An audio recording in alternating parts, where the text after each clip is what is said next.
Seja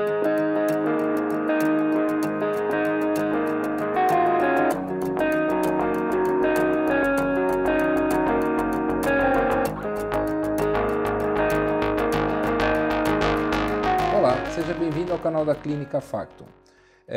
Lembrando vocês que também estamos no modo podcast para quem gosta de ter as entrevistas em forma de áudio. Hoje vamos entrevistar o Dr. Ricardo, professor Dr. Ricardo Correia Barbucci. Ele é gastroenterologista, ele é médico assistente do departamento do Hospital das Clínicas, da USP, formado na Santa Casa e especializado pela USP. É um grande especialista, já o conheço faz tempo, temos pacientes em comuns, ele é speaker de vários laboratórios, é extremamente requisitado. Há pouco tempo atrás estava em Barcelona fazendo um curso e consegui captá-lo aqui para poder dar uma palestra para a gente sobre doença inflamatória intestinal. É uma doença bastante complicada do ponto de vista de tratamento, de condutas, e eu acho que a importância da interação médico-paciente e terapias novas são muito importantes para a gente atingir um sucesso no tratamento dessa doença. Obrigado, viu, Ricardo, por você ter vindo mais uma vez. Você já veio outra vez, né? E a gente tem que aproveitar essas expertises para quem entende do assunto para orientar o público em geral, tá? Obrigado por você ter vindo, viu? Muito obrigado pelo convite, é um grande prazer estar com você aqui. Espero que eu possa responder as perguntas a seu agrado. Meu agrado não, vai ser, não tem a menor dúvida, né? Fera é fera. Bom, vamos lá. Então, explica para mim, o que é doença inflamatória intestinal, essa história de retocolite, Crohn, e qual que é a diferença delas? O que você pode me falar sobre elas? Bom, existem várias classificações para o que a gente chama de inflamações intestinais. Então é importante que a gente tenha em mente que muitas vezes o público utiliza o termo colite simplesmente para se referir a uma alteração do hábito intestinal ou diarreia crônica. Na verdade, colite para a gente é uma inflamação do intestino. E especificamente colite, a gente fala de inflamação do intestino grosso. Como a gente sabe, a gente tem o intestino grosso e o intestino fino, né? E o cólon é o intestino grosso. Por isso que é colite. Por isso colite. Então, várias doenças, apesar de serem consideradas colites, não são. Por exemplo, vários pacientes com intestino irritável, a gente já até conversou sobre isso aqui, e que têm sintomas de diarreia crônica ou alteração do hábito intestinal, dizem eu tenho colite. Não necessariamente tem colite. E muitas vezes o problema não é só colite, é uma enterocolite, ou seja, existe uma inflamação do intestino fino associada à inflamação do intestino grosso.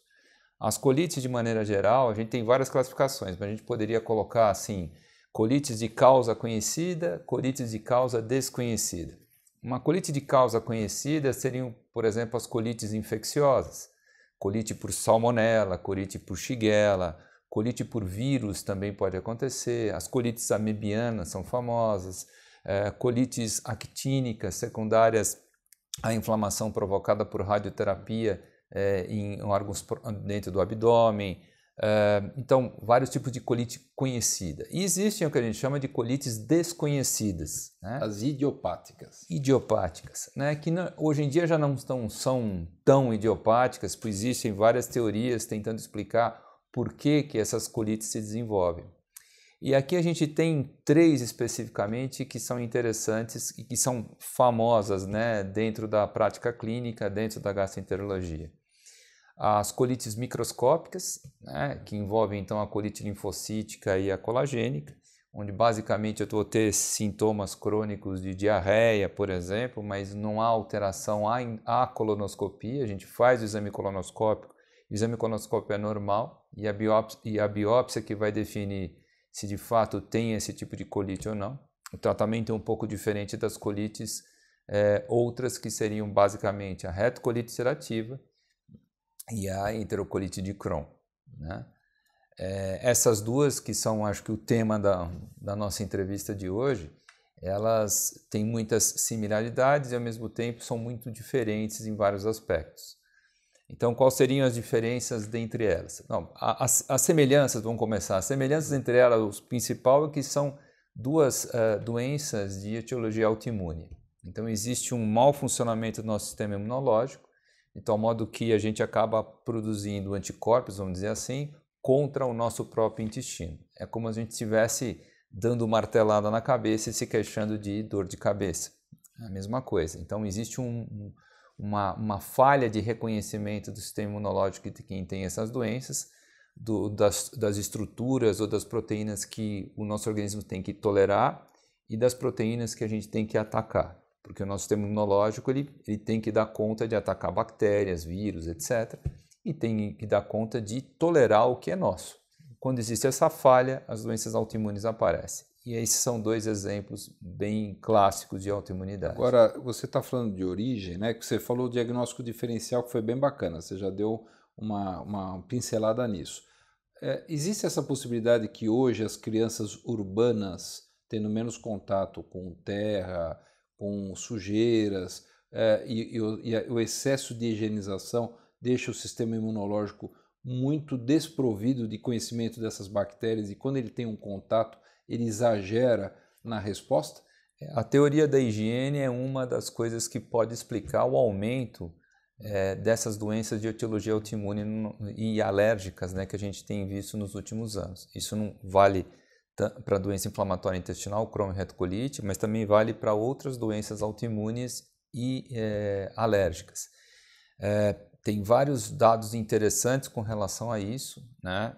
Não só a falta de contato com a terra, a falta de contato com animais, mas também o surgimento do refrigerador, por exemplo, é uma coisa que fez com que a gente diminuísse muito o contato com os micro-organismos, né? Não se esqueça que até o início do século XX a gente não tinha refrigeração, né? Era tudo salgado. Era tudo salgado ou então era tudo mal conservado, então o nosso contato com micro-organismos era muito maior e muito mais frequente do que é hoje.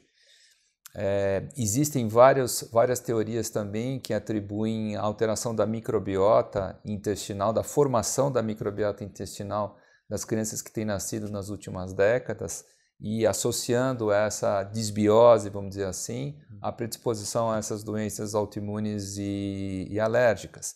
Então, a falta do parto normal como um mecanismo importante de formação da microbiota, a falta das bactérias do conduto vaginal, né, existem, na verdade, é possível haver um início da colonização do nosso intestino muito antes do nosso nascimento, né? Existem alguns relatos que mostram vírus e bactérias dentro do líquido amniótico, mesmo sem haver qualquer tipo de ruptura da barreira amniótica.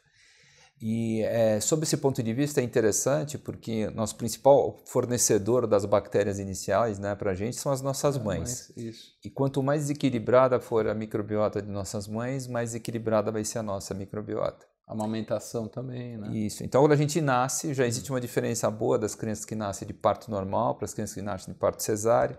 Quando a criança nasce de parto normal, ela vai entrar em contato inicial com as bactérias do períneo da mãe. E no parto cesárea, com as bactérias da pele da mãe e do hospital onde é feito o parto. Além disso, o trabalho de parto em si é outra coisa extremamente importante para que haja um início de uma colonização de um pool de bactérias menos inflamatórias, né? O trabalho de parto é importante. A partir daí, o aleitamento materno, o formas lácteas também tem grande diferença.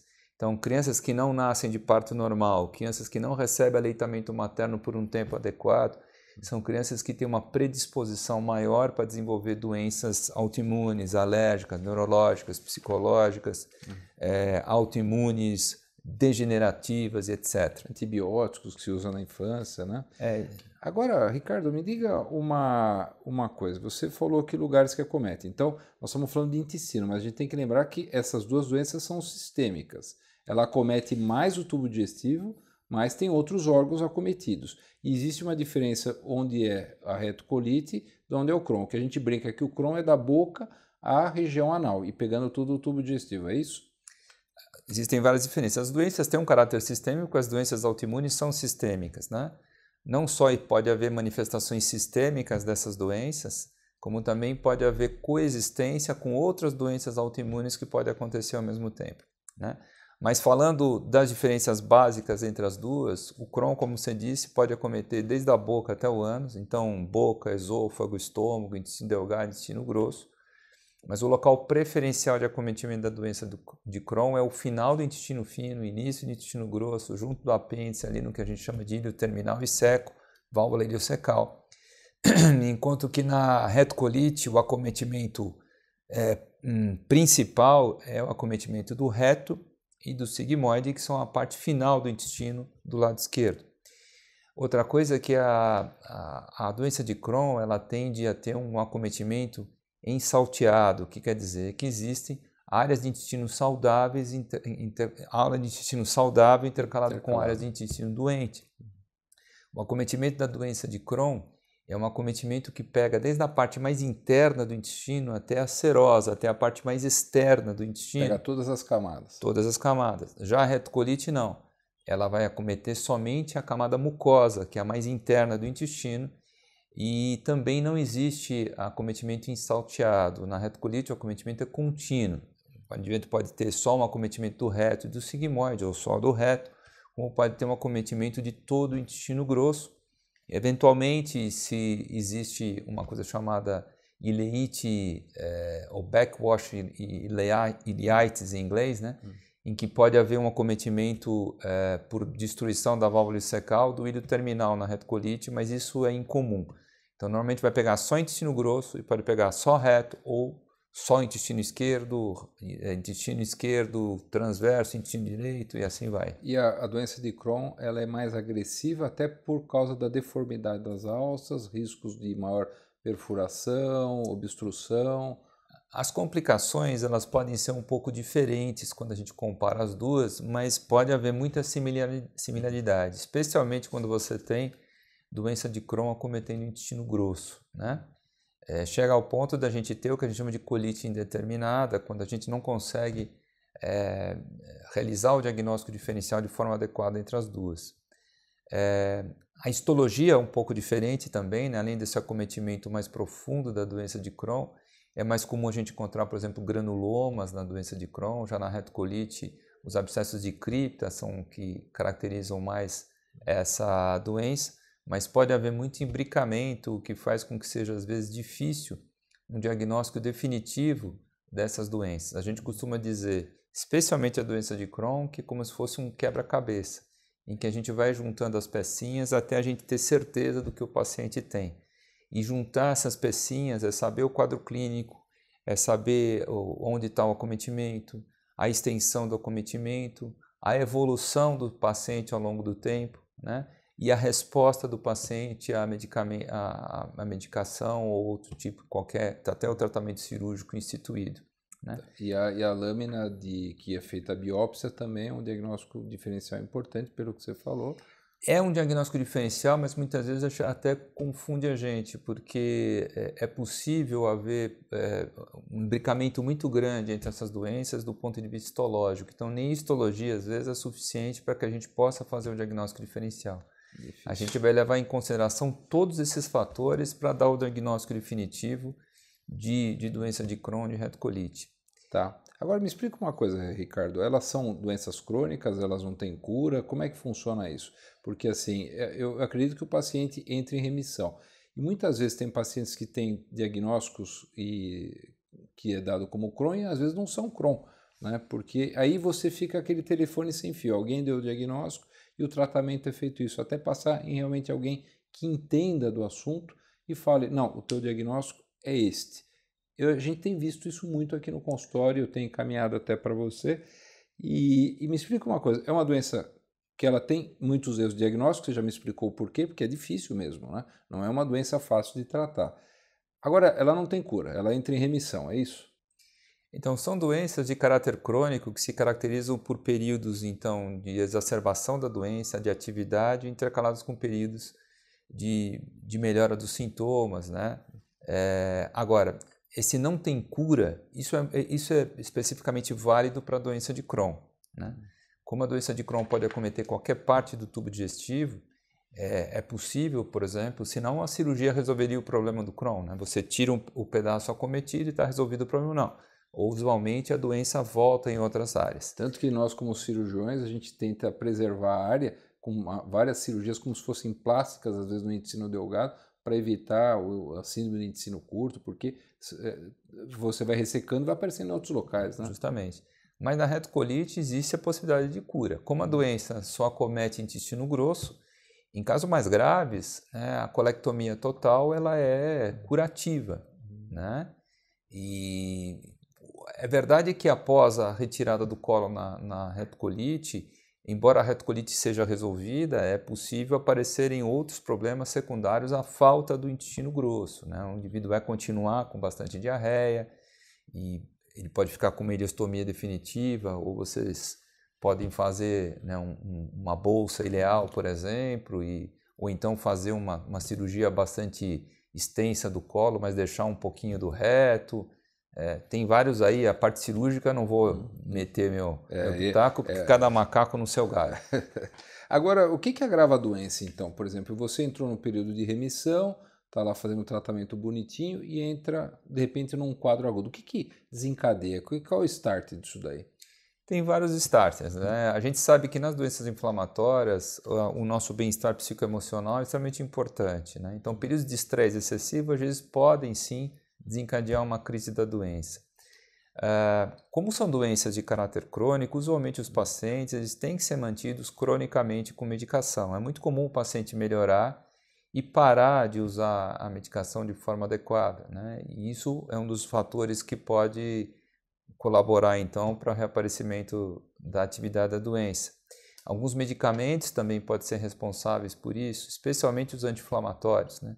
A gente tem uma briga muito grande com os nossos pacientes e com os cirurgiões para evitarem o uso de anti-inflamatório não esteroidal na condução desses pacientes, né? Então, qualquer anti-inflamatório não esteroidal, independente da via de administração, pode levar a atividade da doença. E muitos anti-inflamatórios podem levar a lesões no intestino muito parecidas com a própria doença. A gente tem uma dificuldade muito grande, às vezes, de fazer o diagnóstico diferencial entre uma ileite, por exemplo, de Crohn e uma ileite por anti-inflamatório, né? As lesões são exatamente iguais. Então, essa é outra possibilidade. O uso de antibióticos também, sem necessidade, eventualmente pode ser um dos fatores relacionados com a reativação da doença. E muitas vezes não tem uma causa específica para um paciente que estava em remissão voltar a ter atividade. Cigarro prejudica mais Crohn, né? O cigarro para o Crohn é muito ruim, né? Indivíduos tabagistas eles tendem a ter uma evolução muito pior da doença, né? Já para a retocolite, aparentemente o tabagismo até é bom. A gente nunca recomenda ninguém a fumar, né? Mas nos tempos aí em que a gente não tinha os medicamentos que a gente tem agora disponíveis, a gente usava PET de nicotina, né, para tratar pacientes com retocolite mais grave. Bebida alcoólica? Bebida alcoólica não afeta diretamente esses pacientes. Agora, tem o problema de que podem haver manifestações hepáticas, né, dessas doenças e doenças hepáticas autoimunes associadas a essas doenças. Então, é muito importante que a gente tenha isso em mente. Moderação. O indivíduo que tem essas doenças precisa ser um cara tranquilo, tem que ser moderado em todos os sentidos. Eu acho que inclusive atividade física. Que é importante até para endorfina, para relaxar. Exatamente. Mas, por exemplo, atividade física em excesso, extremamente cansativa, é muito ruim. Um overtraining, né? É um estresse para o organismo. Nós já tivemos casos até de colectomia total no Hospital das Clínicas em maratonistas, por exemplo. É muito comum haver uma espécie de isquemia colônica durante o exercício físico muito intenso, especialmente, por exemplo, triatletas, maratonistas, etc. A falta de hidratação adequada e o uso excessivo da musculatura. Se tiver qualquer tipo de alteração vascular intestinal, é possível haver isquemia. É porque o sangue é desviado para outras áreas que estão fazendo exercício e aí vai ficar uma área isquêmica. Aliás, um dos diagnósticos diferenciais da retocolite do Crohn é a colite isquêmica. Isquêmica, é isso aí. Você jogou a bola, já bateu pro gol. E aí me fala uma coisa, os tratamentos, Ricardo, aí a gente começa sempre com as mesalazinas, a gente usa alguns antibióticos que funcionam como anti-inflamatórios, a gente usa lactobacilos, usa glutamina, usa alguns imunoduladores, né, dietéticos. E tem alguma dieta especial? Como é que você começa o tratamento de alguém que te procura pela primeira vez? Então, depende se é retocolite, se é Crohn, depende da gravidade da doença, da apresentação da doença, da idade do paciente, depende da intensidade dos sintomas e depende do que o paciente já usou previamente. Retocolite e Crohn tem algumas similaridades no que diz respeito à medicação, mas algumas coisas mudaram muito nos últimos anos. Então, por exemplo, você falou da mesalazina. A mesalazina é uma espécie de um anti-inflamatório, que não é um anti-inflamatório não esteroidal, é como se fosse uma pomada para o intestino, porque a mesalazina só tem ação na mucosa. E ela é acionada no cólon, né, pelas então, bactérias. Acionada no cólon. Isso é a sulfasalazina. A mesalazina não necessita dessa ativação feita pelas bactérias. Então, a gente não usa a mesalazina em Crohn mais. A gente usava antigamente quando a gente não tinha outra opção. Ainda hoje a gente pode usar um pouco mais para ajudar no controle dos sintomas, mas como a doença de Crohn é uma doença que pega da mucosa serosa, a mesalazina não dá conta de tratar a doença de forma adequada. Então hoje a mesalazina é um medicamento para a gente usar em retocolite, especialmente nas retocolites mais brandas, né? No Crohn, então, a gente não usaria isso. Os antibióticos a gente pode usar nas duas afecções, especialmente quando há manifestação, um acometimento de intestino grosso. A gente gosta muito do ciprofloxacin, do metronidazol. A rifaximina é uma coisa que tem ganho alguma importância na condição desses pacientes, repito, sempre intestino grosso. Você comentou dos probióticos, a gente pode usar probióticos eventualmente para melhorar algum tipo de sintoma associado, a gente pode usar probióticos eventualmente para diminuir alguns efeitos colaterais, por exemplo, dos antibióticos ou dos imunomoduladores, mas não tem nenhuma cepa probiótica que seja de fato eficaz na condução desses pacientes. Existe uma combinação específica que tem alguma evidência que poderia ser usada mais em retocolite, mais especificamente em bolsite ou pauchite, mas assim não tem um probiótico específico que tenha evidência suficiente que possa ser usado na doença inflamatória. A evidência maior de probióticos é na retocolite, parece que na doença de Crohn não funciona tão bem. Cada vez mais, outro método de manipulação da microbiota, que é o transplante de fezes, tem sido estudado nas doenças inflamatórias intestinais, com resultados um tanto quanto díspares, dependendo do serviço que conduz o trial, né? Lembrando que o transplante de fezes não está liberado para ser usado ainda em doença inflamatória. Esse é um método ainda em investigação. Já teve complicações sérias de alguns doentes, inclusive, né? Isso a gente depois é outra história.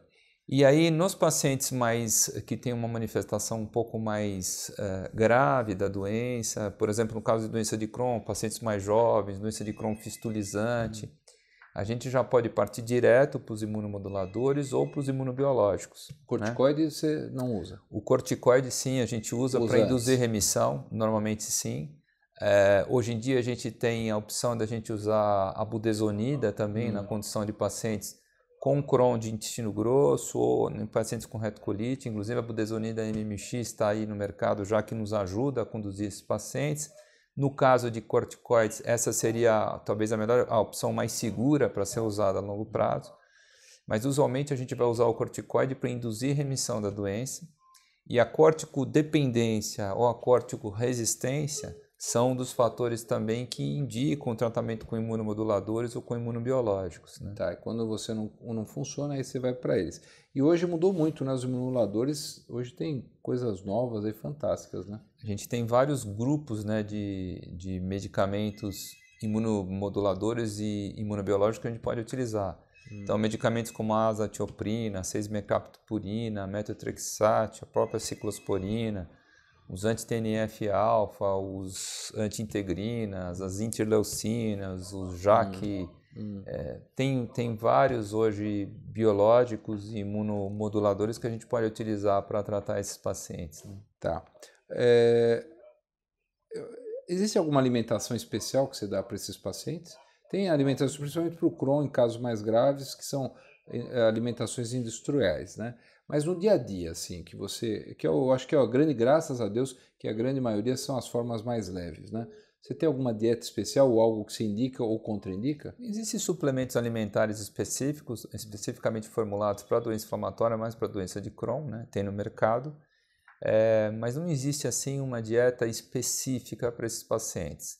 Se a gente perceber que o paciente tem um acometimento de delgado um pouco mais importante, a gente vai restringir inicialmente lactose, por exemplo, porque a intolerância à lactose secundária ela é uma das coisas que acontecem nesses pacientes. É muito comum supercrescimento bacteriano e fúngico de intestino delgado no Crohn, né? E nessa situação a gente pode ter manifestações de má absorção de vários tipos de alimentos, deficiência de vitaminas. O Crohn especificamente, quando comete o ilho terminal, com frequência esses pacientes acabam tendo deficiência de absorção de vitamina B12, uma coisa que a gente precisa monitorar, eventualmente repor, ou então estimular o uso de medicamentos, de alimentos mais ricos em B12. O ferro é outra coisa que a gente sempre tem que correr atrás. Oligoelementos, de uma maneira geral, são com frequência, a gente tem com frequência deficiência deles, especialmente nos Crohns mais intensos, né? Então, o segredo da dieta aqui é a gente fazer uma adequação para cada paciente. Uma comida caseira de uma maneira geral, evitar os produtos industrializados. Usualmente sempre estimular um equilíbrio bom entre o consumo de proteínas e gorduras e de vegetais, né? Frutas, verduras, legumes. Como toda doença crônica, como toda doença inflamatória ou autoimune, isso ajuda... Tem que ser para o resto da vida. Justo. Agora, Ricardo, de repente eu te mandei um paciente, você está acompanhando, quando é que ele se transforma em cirúrgico? Bom, o tratamento cirúrgico ele pode ser utilizado na intratabilidade clínica em eventuais situações, em casos de no Crohn, muito comum o Crohn fistulizante que a gente não consegue resolver com biológico ir para a cirurgia. Os Crohns estenosantes com suboclusão ou oclusão intestinal têm indicação cirúrgica. Doenças orificiais, né, comuns, né, fístula, abscessos. Né? Aí o abscesso, o cirurgião entra. Outra coisa importante para a gente comentar é o aumento, por exemplo, da incidência de neoplasia, especificamente de cólon nesses pacientes com retocolite muito antiga, muito intensa, muito extensa. A mesma coisa com relação à doença de Crohn de cólon.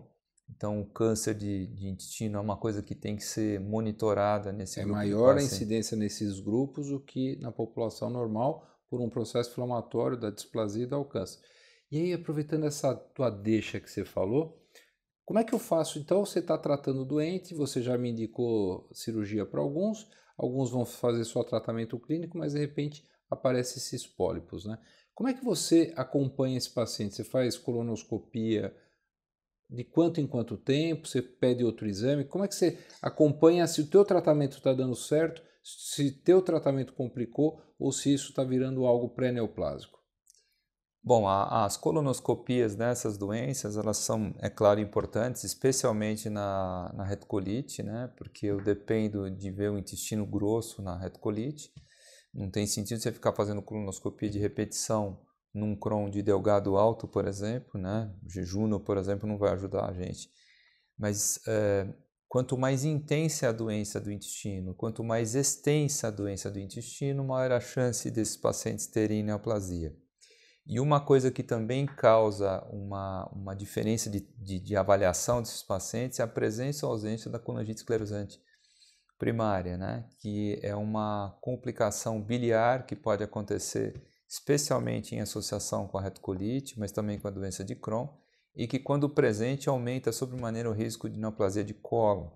Então, nesses pacientes que têm CEP, a gente acaba fazendo as colonoscopias com uma frequência maior, mas usualmente a gente começaria a fazer colonoscopias depois de 10 anos de doença, independentemente da idade do paciente. E é claro, dependendo também da intensidade e da extensão da doença, a gente vai fazer colonoscopias não só para fazer diagnóstico do câncer precoce, mas também para acompanhar a doença, né? Porque é uma das armas que a gente tem para avaliar se o paciente está em atividade ou não da doença. E agora, em lugares que não tem esses exames endoscópicos tão fáceis, você se norteia pela clínica. Então, piorou a diarreia, qual que é o diagnóstico? De repente eu estou tratando um doente, tá legal. De repente muda alguma coisa. Falou, tá sangrando, estou perdendo muco, mudou meu hábito intestinal, estou com dor. Como é que funciona isso? Bom, a gente vai levar vários... assim, quando a gente busca a remissão da doença, quanto mais completa a remissão, melhor. Então, antigamente, né, a gente se satisfazia em controlar os sintomas dos pacientes. Hoje a gente não se satisfaz com isso. Eu busco um controle sintomático, busco um controle bioquímico, laboratorial, busco um controle colonoscópico e cada vez mais o controle histológico. Então, a remissão, quanto mais profunda, menores são as chances do paciente ter complicação, menores são as chances do paciente ter novamente atividade da doença. Quando eu tenho sinais de que o paciente vinha bem e de repente ele volta a ter atividade da doença, e aí são todos esses parâmetros que têm que ser levados em consideração, não só a diarreia, não só o sangramento intestinal, não só a dor abdominal, distensão abdominal, mas alterações nos exames laboratoriais são extremamente importantes. Às vezes simplesmente uma queda de albumina, às vezes uma queda só, uma ferropenia, uma anemia. Atividade inflamatória, VHS, PCR, plaquetose, leucocitose e assim vai, né? A gente tem a opção por exemplo, hoje da calprotectina, que nos ajuda bastante a dizer se o paciente tem sinal de inflamação ou não. Que é um exame feito pelas fezes, né? Isso, esse daí. Se o paciente entrou em atividade assim muito rapidamente, a gente tem que pensar em vários diagnósticos diferenciais, não só na atividade da doença, mas eventualmente, por exemplo, infecções oportunistas, citomegalovírus é uma coisa que tem que ser afastada, o Clostridioides difficile é outra coisa importante, a própria tuberculose pode ser um dos fatores complicadores de pacientes que estão usando imunossupressores. Quer dizer, é muito importante fazer todo o raciocínio clínico e afastar essas outras doenças que podem acontecer em conjunto com as doenças inflamatórias e que podem determinar, inclusive, a evolução do paciente. Por exemplo, se eu pego um paciente que tem doença de Crohn e que desenvolve uma tuberculose intestinal porque ficou imunodeprimido e eu resolvo intensificar o uso de imunossupressor ou resolvo dar corticoide, eu posso, na verdade, piorar o meu paciente do que atuar para melhorá-lo, né? Então é muito importante que a gente pense em todos esses diagnósticos diferenciais para que a gente não deixe escapar nada. Agora, para finalizar, remédios são caros. Eu consigo isso através do SUS, com uma carta que eu faço, que eles pegam no posto de saúde, você faz a orientação, a doença, e ele consegue essa medicação gratuitamente ou não? Existem as farmácias de alto custo do SUS, sim, mas hoje a gente tem encaminhado mais via convênio mesmo, né? Os pacientes que têm convênio, o convênio tem fornecido os medicamentos, desde que sejam medicamentos liberados para aquela doença específica, naquela situação clínica, justamente. Então, a gente não tem tido problema, a gente tem até estimulado o conseguir os medicamentos pelo convênio, porque o trâmite é mais fácil, né? Entendi. Então, essas clínicas de infusão, a gente faz um relatório direitinho, bem feito, eles já entram em contato com o convênio e aí já liberam a medicação e o paciente já começa a utilizar. Tá. Então, eu acho que algumas coisas, para fazer um resumo, que é uma doença muito complexa, né, essas doenças inflamatórias, primeiro, é uma doença multidisciplinar. Eu preciso ter um super especialista, que é um gastroenterologista, conduzindo o caso, preciso ter uma nutricionista, muitas vezes precisa ter um psicólogo, muitas vezes precisa ter um cirurgião junto. Ninguém trata essas doenças sozinhos. Graças a Deus, a grande maioria são as formas mais leves. As formas mais graves precisam de acompanhamento mais de perto. Eu acho que o que a gente falou também, que a gente tem que relembrar aqui, que é uma doença crônica, ela não tem cura, ela entra em remissão, e que existem novos medicamentos e que mudou a terapia que a gente fazia antigamente, né? Então agora com esses imunomoduladores, houve uma nova perspectiva de melhor qualidade de vida. E pelo que você falou, exercício, não fumar, beber com moderação, comer direitinho, dormir bem e ser feliz, é isso? E não tomar anti-inflamatório não esteroidal. Não, é isso aí. Então, olha, eu queria te agradecer, Ricardo. Eu não sei se você quer falar mais alguma coisa, mas é que o tema é bem amplo e é bem complexo. Né? Eu só queria também atentar para as outras manifestações extraintestinais da doença. É muito comum. Então vamos falar. Vamos falar. Essa rapidamente, só para as uveites, a sacroileite. Isso, iridociclite, sacroileite, espondilite. O que é isso? Uveite, vamos explicar para o pessoal que é mais leigo. Então, sacroileite é aquela dor que dá no final do bumbum ali, né? É isso? Mas pode pegar o quadril também. A sacroileite já é uma manifestação mais séria, né? Em que pode haver, então, na verdade, as vértebras podem grudar umas nas outras, isso pode causar problemas. São muito comuns artrites, artralgias, muitas vezes associadas até à atividade da doença, doenças de pele, como eritema nodoso, pioderma gangrenoso. São pacientes que têm também um aumento do risco de trombose, né? Esses são outros fatores que contraindicam, por exemplo, o tabagismo muito nesses pacientes, porque aumenta muito o risco de trombose. Tomar cuidado da associação de outros medicamentos que podem, por exemplo, aumentar ainda mais o risco de trombose. Vitamina K, essas coisas, né? Estrógenos, por exemplo, a gente precisa conduzir isso com cuidado. Existem várias doenças hepáticas que podem vir associadas às doenças inflamatórias, conjuntivite esclerosante primária, cirrose biliar primária, hepatites autoimunes. Tem uma série de coisas que a gente tem que pensar em quem tem autoimunidade, porque pode ter várias outras doenças autoimunes associadas e manifestações, do caso das doenças inflamatórias, extraintestinais, às vezes associadas à atividade, às vezes não associadas à atividade da doença. Ricardo, você me deu uma coceirinha, já que a gente abriu esse espaço, porque a gente tem um tempo curto para poder apresentar tudo. Mas é uma pergunta que todo mundo faz. E se eu quiser engravidar? A mulher está ali, tem uma doença inflamatória intestinal, ela pode engravidar? A doença pode ser ativada na gravidez? Deve suspender o remédio porque é teratogênico? E aí? Então, pode engravidar. Normalmente, na retocolite existe uma melhora até da doença remissão, durante... né? No Crohn já pode piorar. Existem medicamentos que podem ser mantidos durante a gravidez, medicamentos que não devem ser utilizados. Um exemplo clássico é o methotrexate, não pode. Mas, por exemplo, azatioprina, mesalazina, até os próprios biológicos como o anti-TNF podem ser utilizados durante a gravidez. Existem alguns que são mais seguros, mas assim é muito pior a paciente entrar em atividade da doença durante a gravidez do que tomar os imunobiológicos, né? Alguns a gente recomenda que sejam suspensos no final da gravidez, outros não há necessidade.